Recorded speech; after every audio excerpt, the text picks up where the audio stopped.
फिरकणारे पाय म्हणजे तमाशाची शोभा असेल तर त्याची आईरांना करून ठेवलेल्या कवनाचा एक एक शब्द म्हणजे तमाशाचा गाभ आहे. या तमाशातला एक एक घटक ढोलकी वाजत, पेटी वाजत, झिलगरी बातावणी करणारा सौंदर्यातील नर्तकी आणि शाहिराची कवन अवघे सारं मिळून तर हा तमाशा परिपूर्ण. या तमाशाच्या माळेतला यापैकी एक जरी घटक निसटला तरी हा तमाशा पुन्हा पूर्ववत भरानं केवळ अशक्य आहे.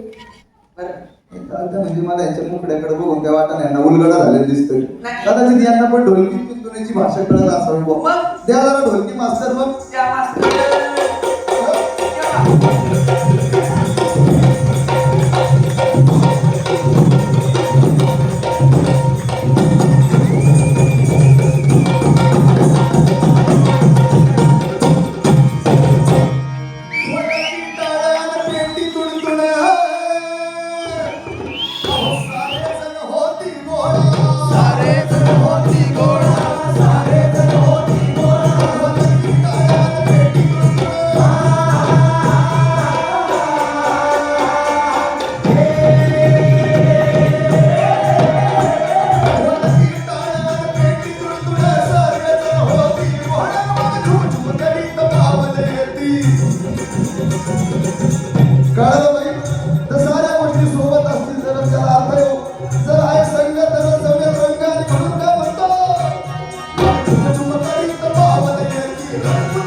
मंडळी असा हा तमाशा.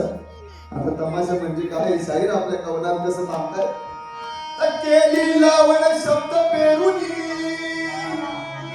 अहो लावणी गवळण बतावणी, लावणी गवळण बतावणी, लावणी गवळण बतावणी,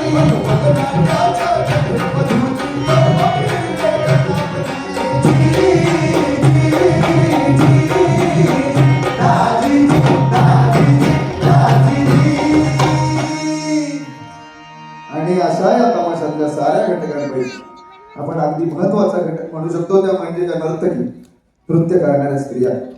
आता यांची सर्वात सुरक्षित जागा आम्हाला वाटते आणि त्यांनाही ती वाटतच असणार, ती म्हणजे हा रंगमंच. आणि आता का म्हणाल तर ते इथून आपले विचार मांडू शकतात, आपली कला सादर करू शकतात. अहो एवढंच काय, तर प्रेक्षकातल्या कोणी कुरघोडी जरी करण्याचा प्रयत्न केला तर त्याला इथून जबाब विचारू शकतात हो. पण या रंगमंचाच्या शेवटच्या पायरीनंतर लागतो तो आपला समाज.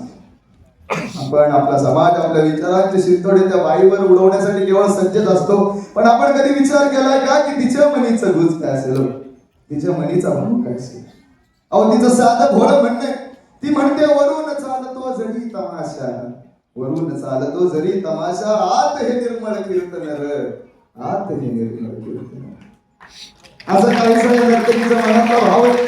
पण आता या रंगमंचावर उभा राहिल्यानंतर फेडू तुझे सांग रसिक राजा, तुझ्यामुळे भावना माझ्या अजूनही ताज्या, तुझ्यामुळे भावना माझ्या अजूनही ताज्या.